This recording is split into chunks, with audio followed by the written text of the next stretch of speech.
how do I say this? The entire Bible is about black people. Not only was Jesus black, but every character in the Bible seems to be black too.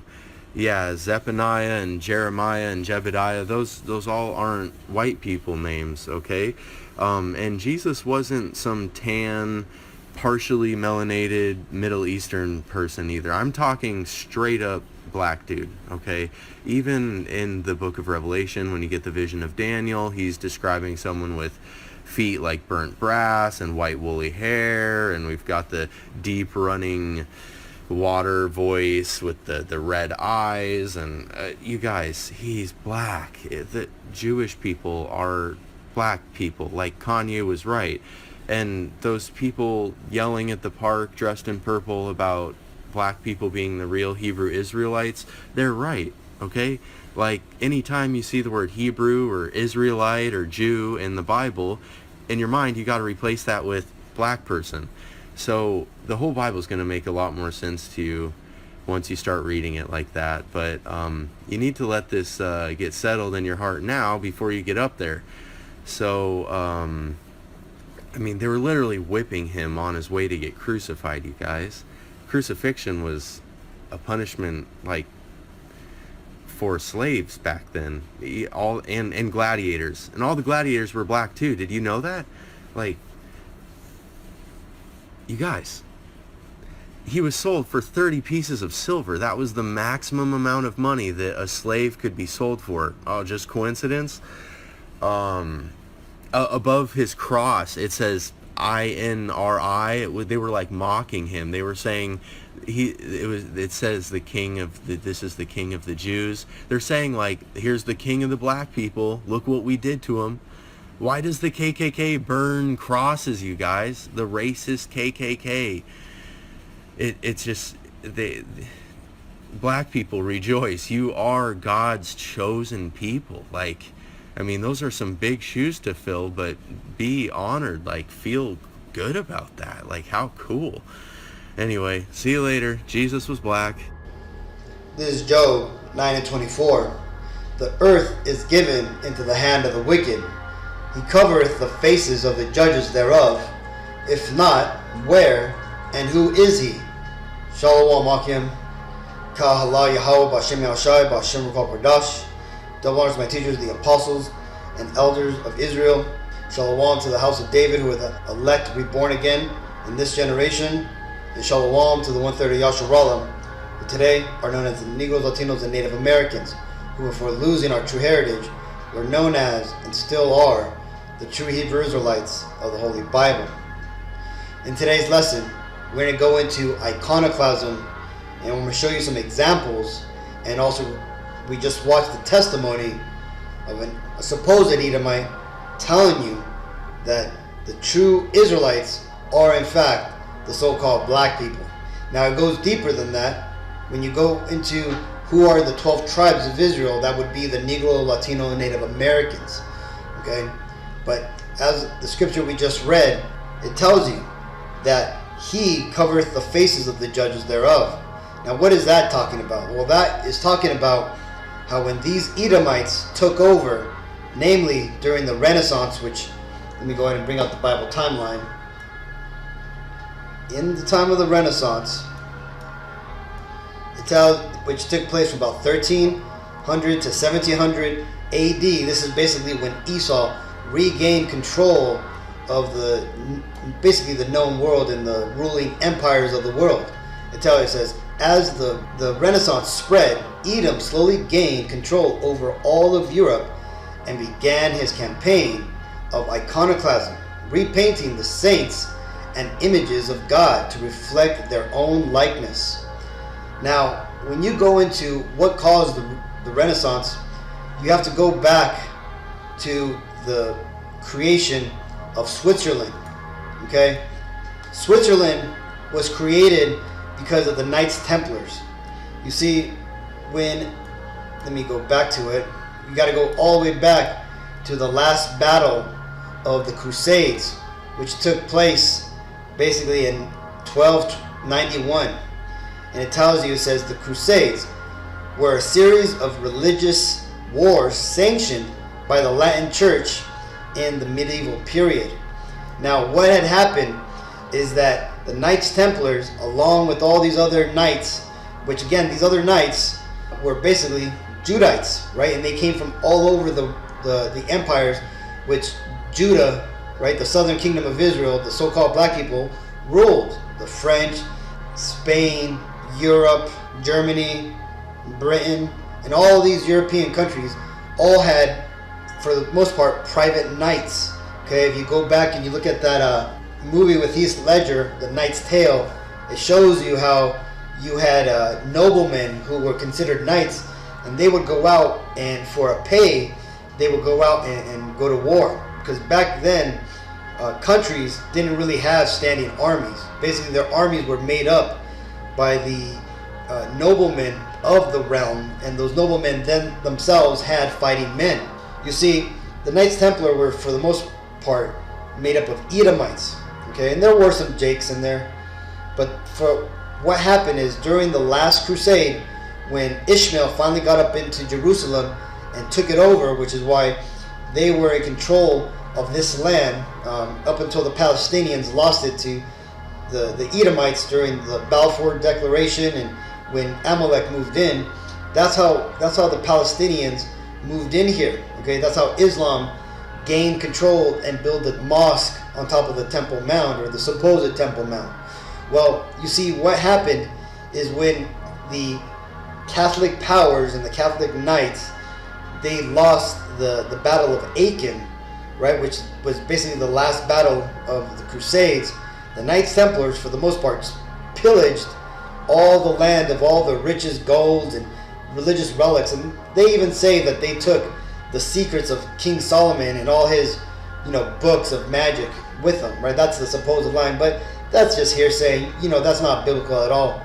But what happened after the fall of Aachen, you had these Knights Templars basically took it upon themselves to cut out a small section of land for themselves, and because they were a standing army unto themselves, because again, remember, the kingdoms, they would hire these private knights to be their warriors. Okay, the kingdoms had some warriors for themselves, but it wasn't big armies like they do today.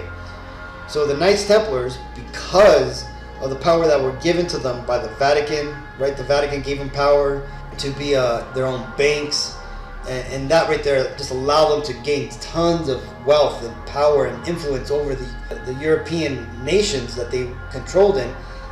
When they came back after that battle, they settled, or the land, which they then referred to Switzerland. Well, let's read this. So this happened in 1291 AD. It says, founded 2.5 months after the last crusade battle and fall of Aachen, which was the last stronghold of the Knights Templars, in May 18th, 1291, the Templars used their vast fortunes, newly gained power, to help establish the Edomite banking establishments, which would lead to the rise of Edom, the Renaissance, and the bottomless pit.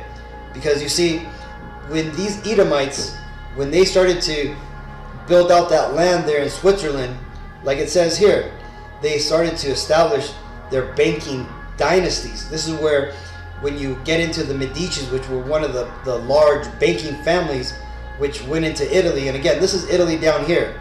Most of their money came from Switzerland. Okay, this is where you see when you watch that show, the Medicis, it tells you how they were beholden to the bankers. Okay, where do you think those bankers came from? Well, from Switzerland. Because again, these were the Knights Templars that had gained all that fortune and all that money. And this is also why the Knights Templar, which again, if you look at the Switzerland flag, it's an inverse of the Knights Templar cross. Okay, this is and when you look at the Knights Templar's cross, it's basically a pyramid looking from above. Okay, but that's that's just a side little point. But this here was the stronghold, the foothold that Esau was permitted to gain to start rising up again. Because again, in that scripture in the Bible, it says, and Satan, he was bound for 1,000 years, and then he would be let loose again for a short while. This is what allowed that to happen. So once Esau started to gain power through his banking dynasties and his trading, what happened, the Edomites started to go into these nations. Now again, what happened before this is you had the Black Death in Europe. And when this took place, it says, a devastating global epidemic of bubonic plague that struck Europe and Asia. It killed more than 20 million people in Europe, almost 1/3 of the continent's population. This led to the rebirth of Edom's control over the world. And why is that? Well, because you see, since there were less people in the world, there was more demand for labor. Okay, this is why you had a lot of these Edomites that started to come out of the mountains that were basically cheap labor.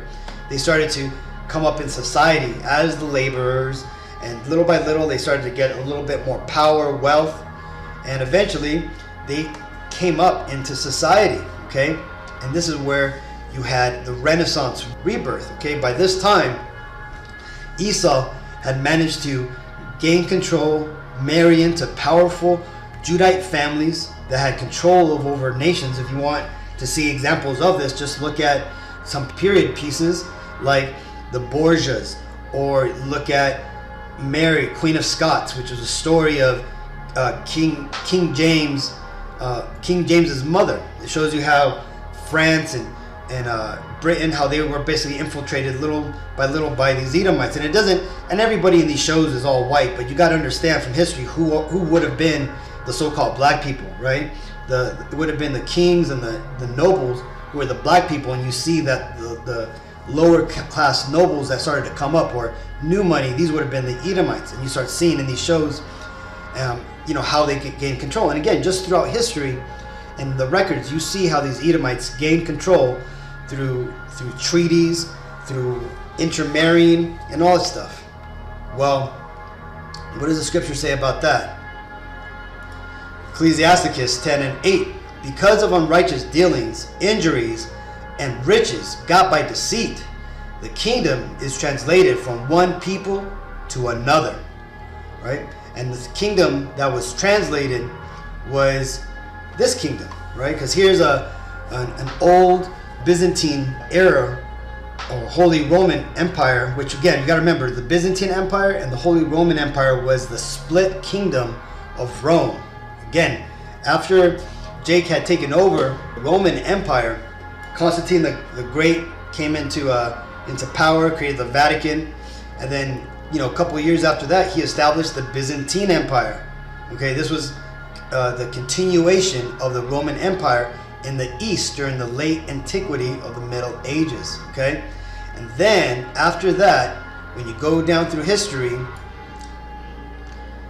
all the way, let's go down, keep going, about 800 to you basically 500 years later, then you had Charlemagne, again, who was a Jake that came from what would be kind of like located within France, Germany, before those countries even came into existence. He created the Holy Roman Empire, right, which was considered like the Western Roman Empire. The Holy Roman Empire would eventually migrate west and become the Spanish Empire. Okay, so with these two countries or empires created, this is the type of images that would show, who the true judges were. These were the judges, right? The so-called black people, right? Right here, you have like Daniel, and you have King David, and all these people, right? Here's Yahawashi. Here's Mary. All these images of all the people from the Bible, all depicted as so-called black people, like the guy in the beginning of this video said, right? Here's another image, right? That says 3 Chaldeans with Israelite captives from the Bristol's Psalter, 11th century, written in Greek. Okay, so basically these here were Ethiopians. Okay, that's what Chaldeans were, right? They were Ethiopians, and these were their Israelite slaves or captives. Okay, look how the Israelites are depicted as so-called black people. Okay, King David, another so-called black person. Again, this is from the Byzantine or Holy Roman Empire. And right here, this I believe is over in around where the Ukrainian kingdom is at, kind of over there by Romania, I believe. Right? I'm not too sure exactly where this is at, but this is ultimately where the Orthodox priests are still at or today, right? Which is basically Eastern Europe. And look at all these images that are still there. They are so-called black people. These are the judges that ruled over Rome and early Middle Ages. Okay, what Esau refers to as the Dark Ages. They really were referred to as the Middle Ages, but when Esau came into power, and he ultimately rose up in strength and in power, he went out through all of Western Europe, Britain, France, Germany, all these places, and he started a revival of art. And what did he have these artists, the Michelangelos, the Leonardo da Vinci, the Donatellos, all these artists? Why he had them go out and repaint the churches, repaint all the images of the judges from so-called black people to white people. If he didn't paint over them, he broke off the noses or broke off features that would tell the world who these people really were. But why do these images still exist? Well, because when Esau had taken over Western Europe, the Eastern Europe was still controlled by the Rus, right, which were the progenitors of the Russian and other nations which Esau had no control over. And these images were hence preserved. In fact, let's go ahead and read some examples of what took place. Right? Oh, and here's another example. Right, here's these Orthodox priests carrying an original image of the so-called black saints. Right, you can see here the angels. Right, this I believe is just an image of the Messiah. Right, Yahawashi. Right, depicted as in his true image. Right, as a so-called black man. Okay, this is another reason why the Vatican, at the Vatican, the Pope, he venerates the Black Madonna, because he understands these are the true Israelites. Right? So we're gonna read this part here called The Russian Century. It says, a photographic history of Russia's 100 years. Now, this book here ultimately shows how Russia, the turmoil that it went through, during the Bolshevik Revolution, once Amalek got in there and destroyed the Russian monarchy and the king and got rid of that system and instilled and implanted communism. Well, in doing so, he pushed the narrative that they had to get rid of all the images, right? Look at all these images that these Edomites here are destroying, breaking down, right? These are all so-called black saints, right? These are the so-called black people, right? The Israelites, the true depictions of them being destroyed. It tells you here, it says, Iconoclast. Party workers remove icon covers above from icons taken out of the Moscow churches to be melted down for their silver content. The icons themselves were often burnt as firewood. Jewels and precious metals from churches were used to fund imports of machinery, mostly from the US and Germany. The huge new tractor plants were partially funded by church spoils. And look at this, right? Look at these images that they're carrying out, right? It looks like this is a piece of a wall. They have whole columns here. See, these are all things that were destroyed. Look, even this church here was destroyed. Look, this is the rebar that was found, and you got these dirty Edomite soldiers out there destroying these images, right? It says Red Army men remove ornaments and valuables from the church. You see, so this right here is how a lot of these images were destroyed. So when that scripture says, right, he covereth the faces of the judges, that's not talking about one specific moment where there's this one Edomite going around covering up, images or putting, cloths over judges. No, this is talking about that throughout time that these Edomites, right, through secular events would cause events to come forward that would cause the images of and the identities of the true rulers of the world, right, the true judges, to be lost, to be covered, and they would put themselves as the rulers, right? But this again isn't the only time they did this. When you read 1 Maccabees 3:46 7, it says, "And they fasted that day and put on sackcloth and cast ashes upon their heads and rent their clothes and laid open the book of the law, wherein the heathen had sought to paint their likeness, the likeness of their images." So this shows you that all the way back in the time of the Greek captivity, right? Around, this is what, like 150 BC, when the Maccabee, debacle happened.